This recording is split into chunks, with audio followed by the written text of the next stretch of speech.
It's funny, I always say to everyone, if you have the time, travel. That's where I've learned the most, is through travel. Books can't teach you what experiences can. Welcome to the Travel with Meaning podcast, the show that talks with artists, entertainers, entrepreneurs, chefs, CEOs, athletes, and travel industry experts to hear the travel stories that have impacted their lives and careers. We visit destinations to talk with the locals and bring the Travel with Meaning community with us to share our experiences with all of you. I'm your host, Mike Scheibel. Join us on this epic adventure. Hello, travelers. Mike Scheibel here. Welcome to this episode of the Travel with Meaning podcast. We've shared multiple times this universal language of food, how it connects all of us as travelers and as humans. Coming to you from the Waldorf Astoria in Beverly Hills at the Baldi Restaurant, where I'm joined by executive chef, owner of this incredible establishment, Edoardo Baldi. Nice to see you. Nice to see you. Nice to see you. So this place is unbelievable. Yes, the architecture of this place is unbelievable. It was very different. And then we brought it to a different level now with Ezekiel. He's the architect and responsible for this. And it's just amazing how it turned out. One of the biggest obstacles was the height of the ceiling. Because before it was like all white. And so it really felt like very big, a very large space. So it was, how do you divide the bar area from the main dining room and create 3 different atmospheres, including the outdoor space? It has that Tuscany feel, right? Tuscan steakhouse with the olive trees all over. Yep. But for me, it's like the Baldi name is so deeply woven in LA dining scene. It has so much that is now carrying forward this legacy with the iconic Waldorf Astoria. Yeah. Tell me about that relationship. Well, my father came here in 1985 and worked at, it's a whole story, but worked at Il Giardino, which was one of the first Italian restaurants in Los Angeles. And it became an instant success where the most famous, most notable people used to line up outside of the door and wait hours to go eat in this restaurant, which was an old garage station. Wow. Yeah. So they converted into this really simple restaurant, and it had the fake grass on the floor and just simple chairs. Wow. And yet every night it was doing incredibly well. And the executive chef was a guy named Gabriele, who also came from Forte de Marmi, where I'm from, and really revolutionized the Italian cuisine in Los Angeles. And my dad came a few years later and became part of this team where he learned a lot, how to cook, very traditional Tuscan dishes. And then with the help of my mom, who is an amazing chef and cook, who taught him a lot. And then also coming from the food background, because my grandma in Italy had a trattoria, a very simple restaurant where she made traditional dishes there too when my dad was young, and they lived on top of this restaurant. Incredible. So the combination of all these things formed the beginning of the Baldi, enterprise of restaurants. And it really is. We're gonna jump around a little bit with what that is and your dad and Giorgio and the restaurants. But I want to really start with where we are in the Waldorf and this relationship. For you, this is the first time you've had a restaurant in a hotel. Yes. But also to have it at such an iconic brand name as a Waldorf. Yeah. What is that experience for you, and how do you connect and choose to be at a place like the Waldorf? This just isn't a Motel 6. This is an incredible establishment. Yeah. It's an amazing experience. It's been an amazing experience. It's really, the idea came from Mr. Algem, who's the owner of the Waldorf here, Benny Algem, and his son David, where they came to me and asked me if I would help to do a steakhouse, an Italian steakhouse. And I'm very much more based on fish, to be honest, coming from a Tuscan coastal town where we only eat fish. But it was a very great challenge. And as you say, an offering from a wonderful hotel. Like, can you get any better than the Waldorf? 5-star hotel. That's where you want to be, right? If you're a chef and a restaurateur. And so the combination of having this relationship from before, a 20-year relationship with the Algems, and a great idea that they presented to me, and being at the Waldorf, I couldn't, pass on the chance of doing it. Well, and you've been in Beverly Hills for 20 plus years now with Baldi, your other restaurants. Yeah. And now you've got this acclaimed restaurant here, Baldi, with your namesake carrying it. You got all these incredible global events now coming to LA, whether it's the World Cup or Super Bowl Olympics. What does that mean for Baldi and for Beverly Hills as the premier dining destination for travelers around the world, right? Now they're going to come to here, but also because of the restaurant. Yeah. And, it works hand in hand. People come to Baldi because it's at the Waldorf and they know they're going to have an amazing experience. I mean, look at this place, right? Something of this caliber can only be at the Waldorf, right? And the type, we're talking about the service, how the service is immaculate when you're eating here. It just elevates the whole restaurant. Something that at Baldi, for example, it could be shaky at times, but it's a more casual family place, So you're okay. You can accept it. Here you have, when you walk into the Waldorf, you accept only high quality. As you should. Yeah. And it goes hand in hand. Yeah. Well, let's do this. Yeah. Let's go back a little bit. Yeah. Shall we? Chef, I gotta, I'm kind of bearing the lead here, everyone. I've known you for a couple of years. Yep. And I'm grateful for that. We actually knew each other from growing up in the Palisades. Yes. Which I want to talk about in a second. But I want to talk about, for you, what it was like even moving here. Because you moved here roughly 10 years old. I was 10. What was your first experiences even moving here and related to cuisine and life for yourself? Well, I came here July 4th, believe it or not.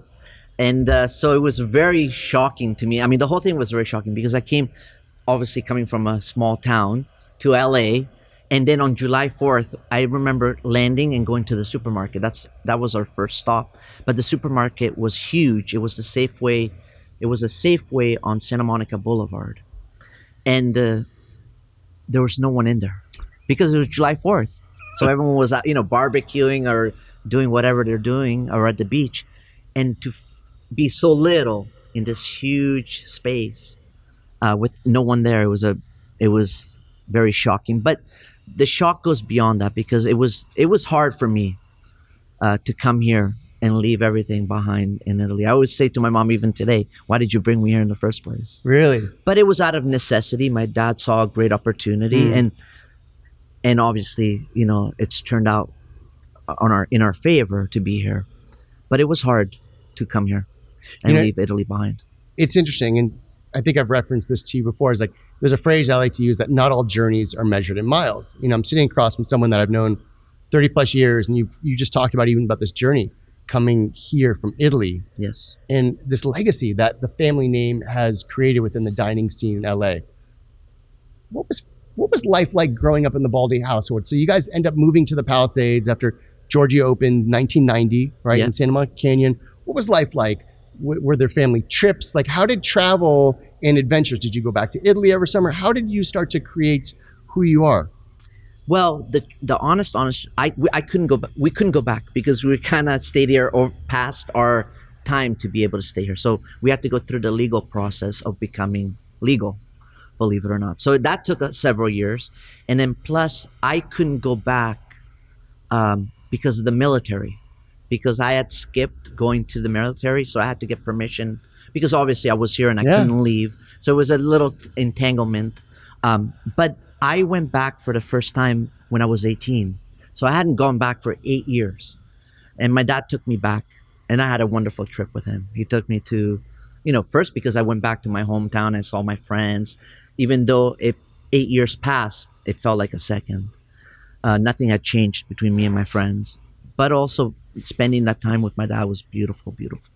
Yeah. Yeah. That's a pretty great trip you guys get to do. Yeah. But, it's the beauty of my parents. They brought, obviously, their culture to the Palisades. And they try to make it, for my sister and I, the most comfortable. And, really just living the same way that we lived in Italy, but in the Palisades. And it's funny because I don't know if you remember Andy Stein and all those guys. I do. They used to always come to my house because my mom used to cook every day. And even now, some of my friends are like, oh, I wish we can go back and eat at your mom's house. Even now, after 30 something years, that's what they remember of our childhood experiences together, was my mom cooking. So, I mean, I've been very lucky. You know? And so when you guys were still establishing, were you out exploring California, Los Angeles? Was your dad always working? Were you, Yeah. you said trying to make it as comfortable as it was back home. Like you grew up on the sea. Yeah. Were you spending time in the ocean? Yeah. Well, I picked up surfing. So that really helped me because it kind of brought me back. It was hard for me to be in, because when we first came, we moved to Hollywood and then to West Hollywood and then to the Palisades. And really life changed when I moved to the Palisades because it was more of the beach life and we can go with our friends to the ocean and surf. So I felt like I was at least getting some of that Forte beach life style back. So that really changed the way I looked at being here, But yeah, it's been, it was beautiful. It's funny because I said to you earlier, I always remember you as the surfer kid. Yeah. Longer blonde hair or whatever. And I always remembered that about you. Yeah. Let's talk about the Palisades for just a moment because obviously it's one of those places that was so under the radar for so long, right? If you knew, you knew. But now obviously everyone around the world knows because of the devastating fires. What is your hope for that for Palisades 2.0? My hope it becomes or gets back to where it was, identical to where it was, because it's such a beautiful little town. And I just don't, I think a lot of people's worries is it going to be different?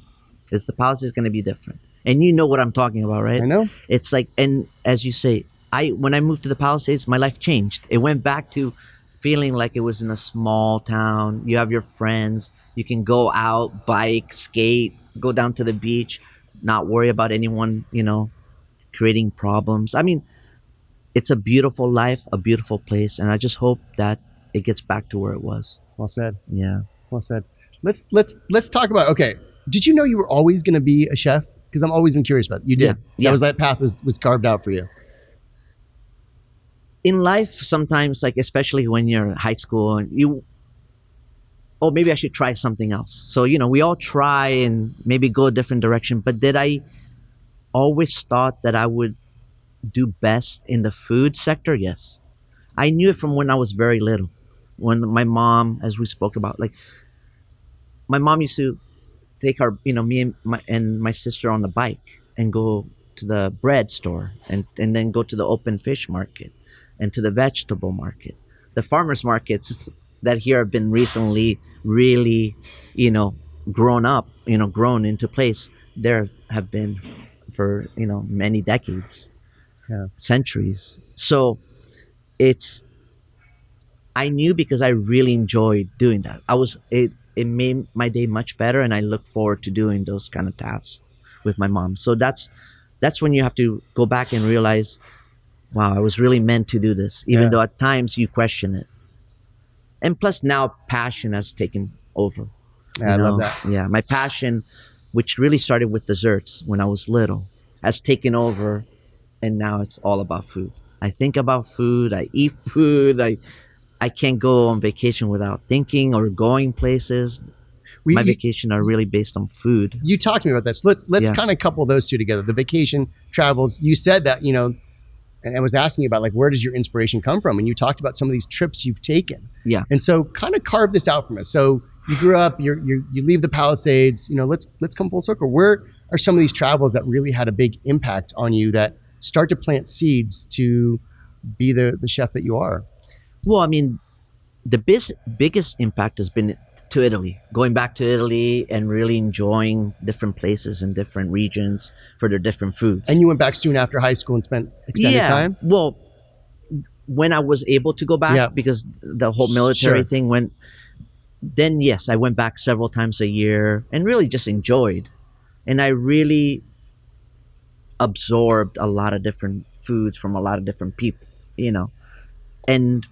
But then also you add on my travels to Latin America, South America, Central America, Japan, New York, the Caribbeans. Even in the Caribbeans, there is a restaurant that I went to, and the mussels that I had there, believe it or not, the dish, the way they did it, it's still an impact in my brain now. So after I had that dish, I always wanted to make that dish. So it's amazing. In Colombia, I had fried capers for the first time. And then I came here and I added fried capers to one of my dishes. And it really completed my my dish. As we talked about, I went to Brazil, Sao Paulo, to one of the most important chefs. His name is Alex. Restaurant, 5-star restaurant, and he made fettuccine with heart of palm. It was much heavier, the sauce, than what I do, but in my mind, I took an Italian dish, the spaghetti with lemon, and instead of using spaghetti, I used palm, and it's been so well received. So everywhere you go, I've picked up some idea. That's what I love about traveling. Right. For me, a lot of people see other things. Someone goes for, the history or the architecture or whatever it is. For me, it's food, which is a big part of a lot of people's agendas when they travel. But for me, it's just food. And if I can pick up one item and add it to my menus in some ways, to me, it's been a very satisfactory trip. Well, you just said it. The food is a big part of people's travels. I mean, I don't think I've ever had a family trip where we've gone somewhere and having lunch, or even breakfast, and we're saying, what are we doing for lunch? What are we doing for dinner? Right. Food is that, again, universal thing that brings us all together. Well, yeah. I mean, the one of the biggest things is you don't age at the table. The Italians always say that. Non invecchia il tavolo.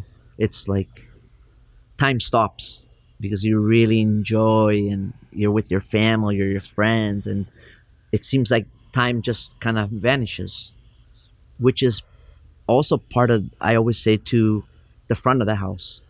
That's where you have to make people believe and feel that they're enjoying a meal with no pressure, no time, and make it as pleasurable as you can. Yeah. That's the ultimate dining experience in my mind.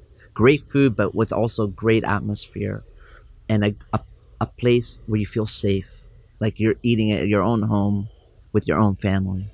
That's beautiful. Yeah, that's how it should be. It's that connection almost of taking your time in the presence and enjoying the meal, much like being in nature, where you're there and you're in awe of that, as opposed to rushing through wherever you need to be. So you're enjoying every aspect of that. Of course. And as I say, I always recommend when people say, oh, where would you go to in Italy?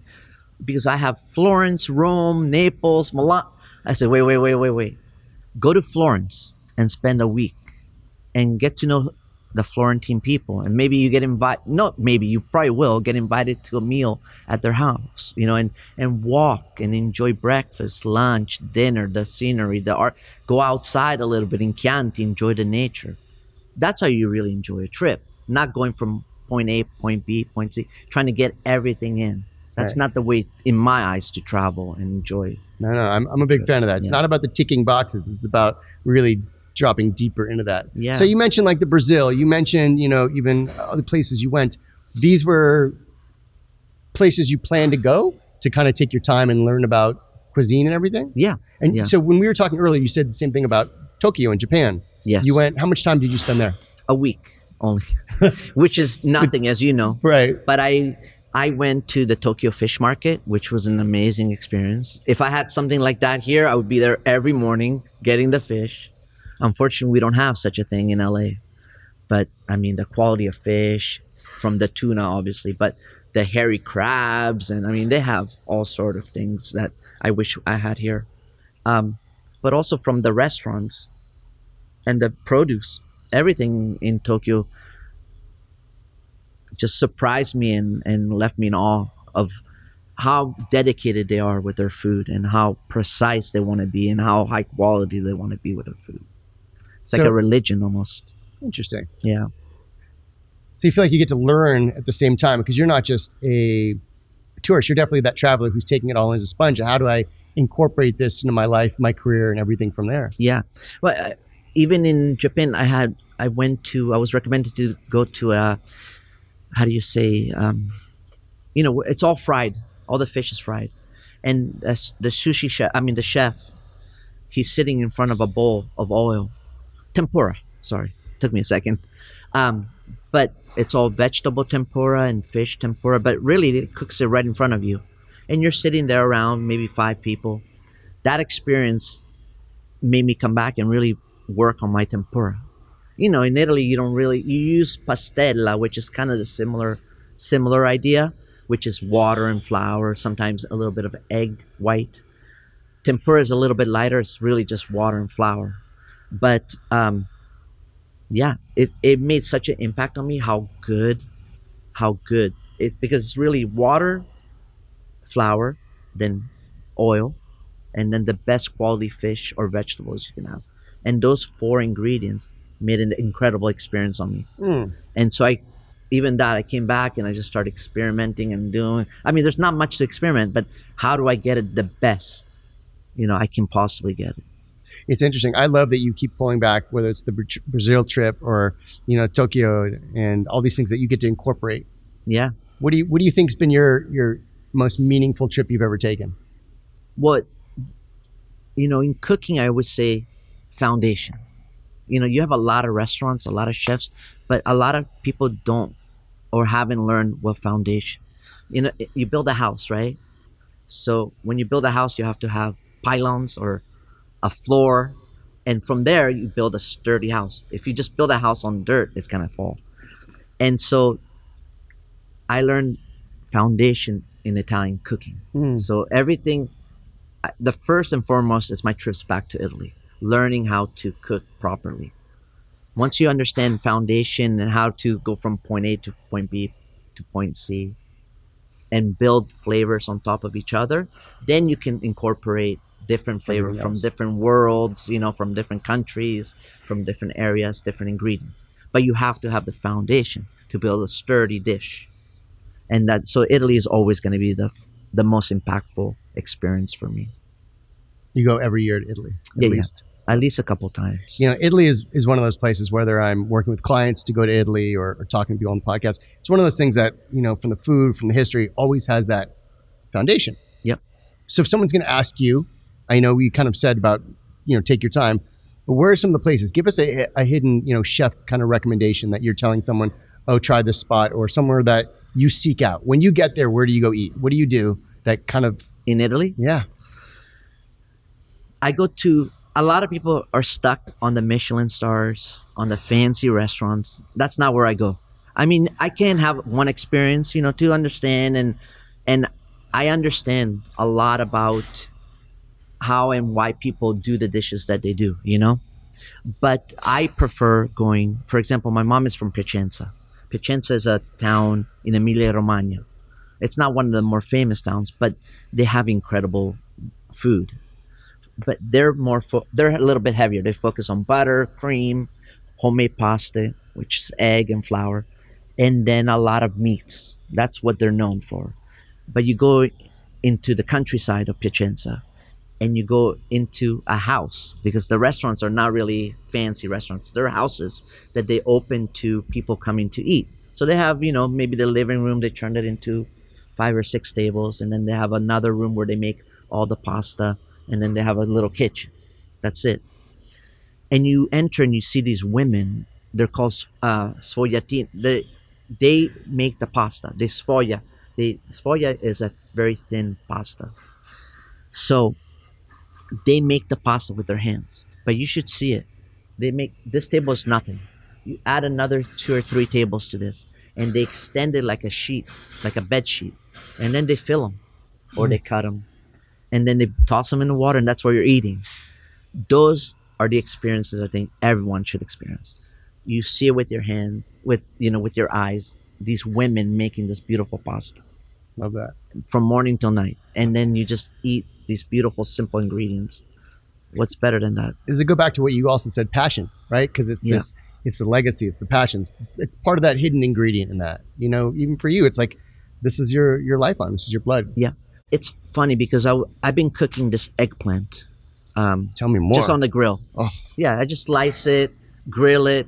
And really the reason why I do is when you come, how can I hit you with the idea that I'm trying to interpret?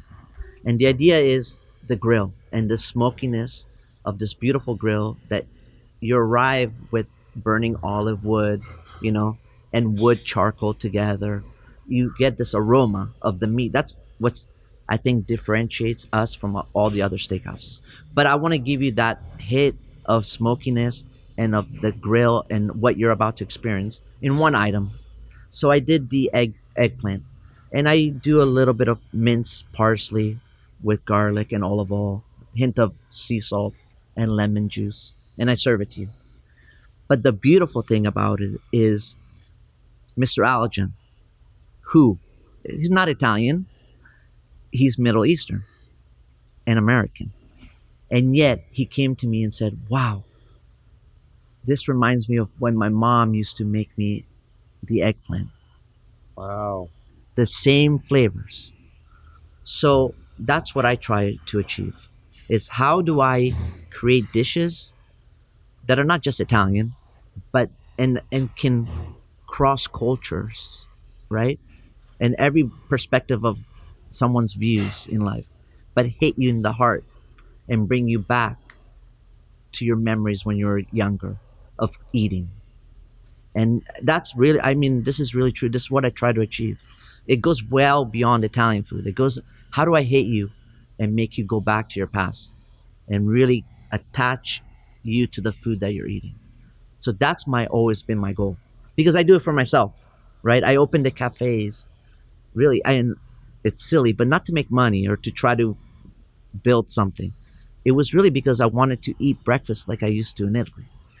And so how do I do that if I can't find it anywhere? I built my own. And and that's exactly what I did.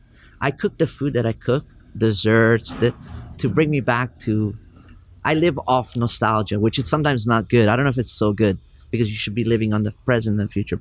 I like the fact that you have the nostalgia as opposed to being so stuck on what's ahead. Right. How do we get ahead? I think too many people miss the moments, right? Where they are. And I think, again, travel, cooking, eating good food does that. Yeah. It kicks up this meaningful moment for yourself of something in the past, enjoying the moment and not worrying too much about tomorrow. Yes, I agree. So tell me, what does that breakfast look like for you? The one that you... I'm getting hungry, by the way. I'm getting hungry in this conversation. I have such an amazing nostalgia, like sitting across from you, because I can see 13-year-old me. Yeah, right? I really can see walking next to you and like not arguing in a gym or anything. I can just feel us. Yeah. We were both passionate young kids. Yeah. We were. Yeah. I know I was misunderstood in a lot of levels because I didn't know how to articulate a lot of my feelings. I think we're all misunderstood when you're young. Is that it? People misread you all the time. Yeah. But also your kids. Yeah. Kids do stupid shit all the time. But I also think even when we were kids, like there are outlets now, but technology related, but maybe we had outlets. I know, again, for myself, I feel like I was lost in where I was going, what I wanted to do. Yeah. I didn't have the toolkit that I had now, whether it's meditation, time in nature, the surfing that I wish I did. And so we're talking nostalgia and I'm sitting across from you and I feel that in such a great way. At the same time, I feel the adult me with a great pride of sitting across from you as this wonderful chef. Thank you. And hearing you tell these stories of how I authentically can feel you sharing the love that you have for what you do from your stories and how you want to deliver that in every single dish. Yeah. My goal in life, I mean, it sounds so corny, but that's my goal in life, is just to create. It's funny because I always say to Mr. Allergen, can you think about just the money part? And I think about creative. And that's what he says to me. You just need to create. My dad used to tell me that also. When I left the restaurant in Santa Monica, which was, I mean, I have a whole story, but I went to another restaurant and I had a corn soup with lobster. Loved it. But in my mind, I said, okay, the same thing I always do. What can I do with these flavors? So I went back to my mom and my dad and I said, I want to create a pasta with corn. And my dad looked at me and said, corn? Are you kidding me? You give corn to chickens. In Italy, that's what you do. You don't need a pasta. Okay, so polenta has become now famous, but it really was a poor man food. When you didn't have anything, you would eat polenta. You just add a little bit of water to corn and mix it, and heat it up and you eat it. But I said, please let me try. And then me and my mom got together and we made these sweet corn agnolotti. This was 30 years ago, maybe. The first night I presented this agnolotti, it was an explosion. We sold so many. Since that day, the amount of agnolotti we have had to make is incredible in all locations. Even here we serve it as a tortellini, and I hope you come and try it one time. But more importantly, my dad from that day said to me, okay, do whatever you want. And one thing he said was, when I left, he said, I wish you can just come back and create all your dishes and let everybody else do the rest. But it took him some time, to get there, to realize that I had the ability to create a lot. And that's really what I want to do. I know it sounds corny, but I don't think it's corny. I know, but if I can put all the money, business stuff aside and just and unfortunately you can't when you run your own restaurant. But if I could, that's what I would do. And that's how the bliss in my life is creating. I think it's a beautiful statement, but I also think there's such a very unique aspect that you get, because the bliss that you creates that nostalgia and other elements for other people. I want to make sure I'm bringing up nostalgia again, because we mentioned this table. This table for you, as you said to me, like, has a feeling for you because it reminded you of being back in Italy, right? And that feeling again. So everywhere you look, from the food to the feel here, has that nostalgia feeling, which kind of is your foundation. Yes. Yeah. No matter what, I'm never going to go against that nostalgia, right? Like, I want to always be part of me. And that's this decor is definitely, thank God that they gave me the opportunity to have an opinion even on the design. And so I think that's part of the beauty of even opening this restaurant. It wasn't I was only focused on the food. I was able to partake in also the building of this space. That's important, because it gives you, you don't want to just say we only had the one side of it. Nostalgia and everything. And you mentioned this corn dish, right? The annuloti. And I heard you even reference your dad and how your dad kind of said, don't do that. And I was thinking about that trip that you and him took back to Italy that first time you went back. Yeah. And how special that probably was for you to even think about now, how that really planted a lot of seeds for you and the man you became, the chef you became, without really knowing it. Yeah, my dad put me to work very young, at 13. So he planted the seed really early, because I was doing a paper route in the Palisades, believe it or not. And my paper route was in the alphabet streets and then coming back. And at that point we lived in Aberford. But one day I was coming back on my bike, and my dad pulled over next to me and said, from tomorrow you can't do the paper route anymore. You got to come and work at the Lido in the Palisades. So then I started answering the phone and making these pastry cookies. So he really drew me into the business early on. But when we first went back, and I remember it like it was yesterday, he took me to Florence with his friends, and he took me to a restaurant called Buca dell'Orafo. It's by Ponte Vecchio. And you go underneath, you have to walk down some steps. And it's literally a small room with this tiny kitchen. But the experience was amazing. It was amazing because my dad was there and he ordered, and just being with him and his friends was amazing. And he told me how many times he had gone there when he was younger. This restaurant's been there hundreds of years.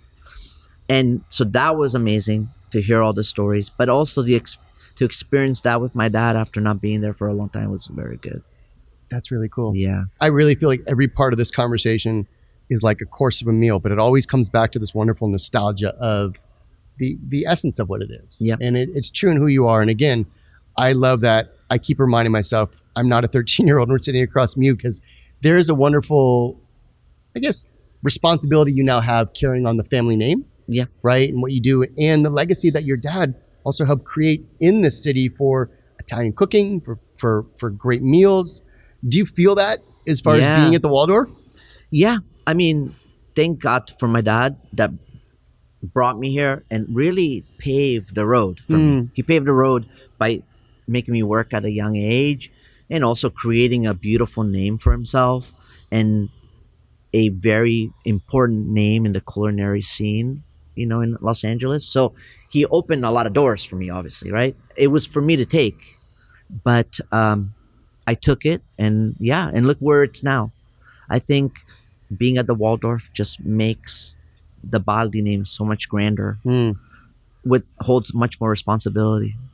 Yeah. I hope my daughter one day will be able to hold that, pressure. But it's a wonderful experience, and how beautiful that I was able to get here and keep on going. Yeah. I'm sure. And the journey continues. Do you get a lot of those? There were a lot of high-level notable people, celebrities who would go see your dad and eat there. Do you get a lot of people coming here with that connection and a part of that as well. Yeah, of course. I mean, I've built incredible relationship with a lot of celebrity, but I know them on a much more basic level of the human beings that they are, So that's the beauty of being in this business for so long. I've got to know people for who they really are for a long time, which are amazing, genuine people.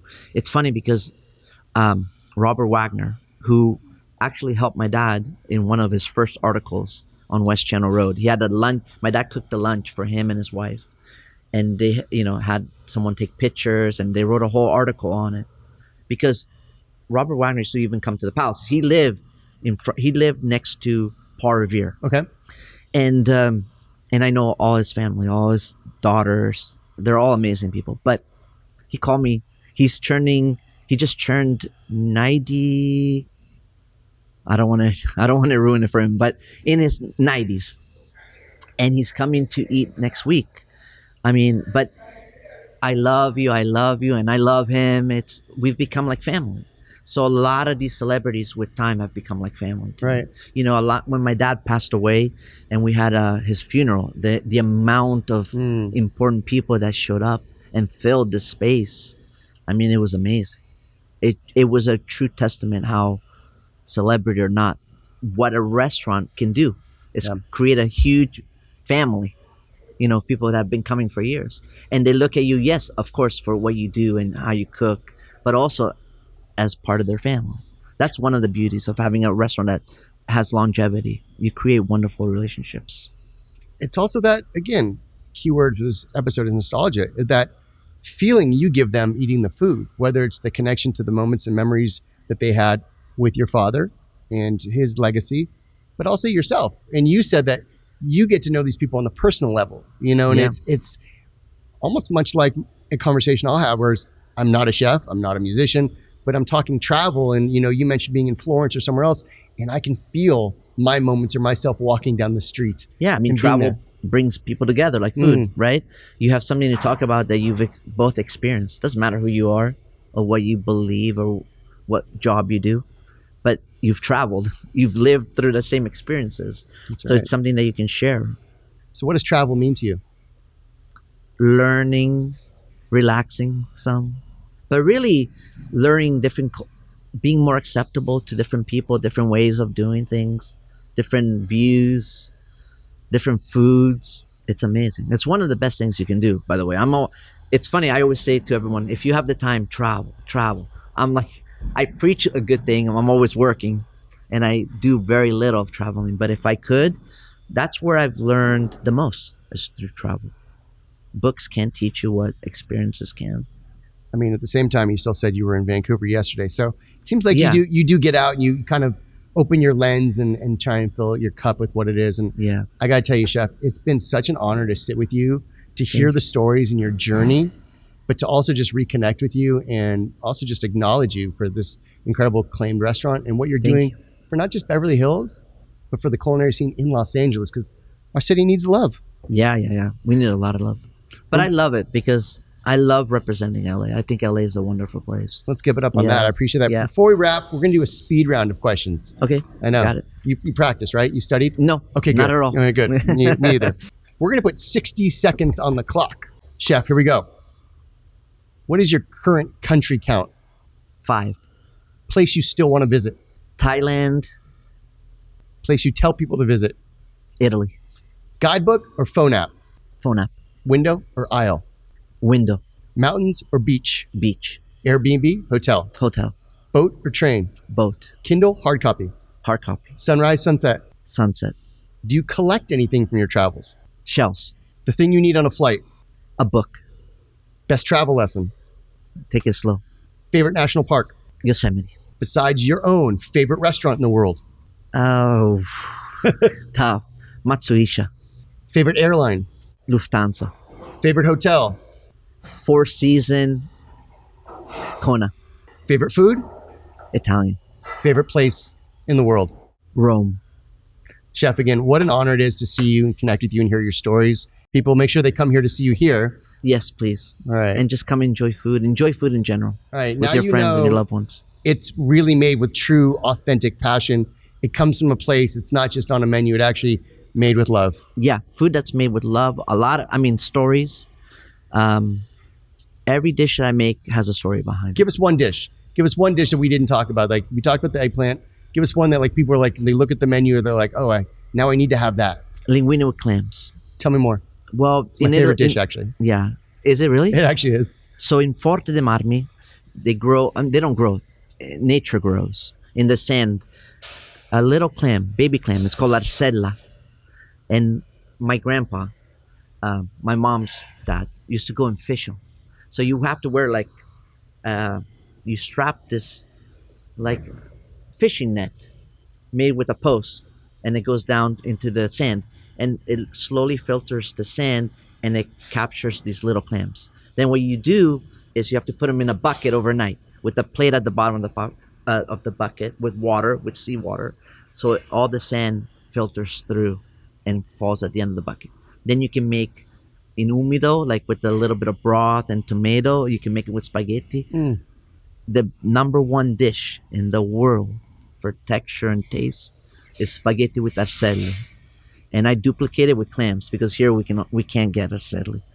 But it's one of those incredible dishes, as obviously it's yours. It's my favorite. That it just hits the spot. All right, so now listeners, you're going to have to come here, have linguine clams, and you know where the lineage of that is. And you'll think about your grandfather out in the sea bringing in the clams. Yeah. Again, Chef, great to see you, my friend. Thank you very much. All right, travelers, we'll see you all on the open road very soon. Peace!